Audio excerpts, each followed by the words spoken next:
Millions of hearts will suddenly empty. സത്യസന്ധമായിട്ടുള്ളൊരു കാര്യം.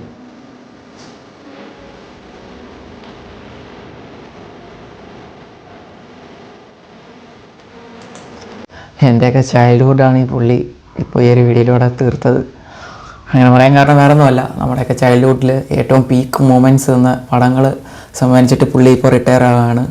ഇതോടെ നമ്മൾ മനസ്സിലാക്കേണ്ട കാര്യം, നമ്മൾ വളർന്നു, പുള്ളി ഇപ്പോൾ റിട്ടയറായി. അതേപോലെ തന്നെ 2026 നമ്മൾ നോക്കുവാണെങ്കിൽ ഇതേപോലെ ഒരുപാട് ഫീൽഡിൽ, ഐ മീൻ സ്പോർട്സിലൊക്കെ ഒരുപാട് ലെജൻസ് വിരമിക്കാൻ പോവുകയാണ്. MSD ഉടനെ വിരമിക്കാൻ ചാൻസസ് ഉണ്ട്. അതുപോലെ തന്നെ CR7. ചുരുക്കി പറഞ്ഞാൽ നമ്മുടെ ചൈൽഡ്ഹുഡ് എല്ലാം ഓൾമോസ്റ്റ് തീർന്നു, ഇതോടെ എൻഡ് ആയിട്ടുണ്ട്. അതേപോലെ തന്നെ ഇതൊക്കെ ഇനി എങ്ങനെ സഹിക്കും എന്നൊന്നും എനിക്കറിയത്തില്ല.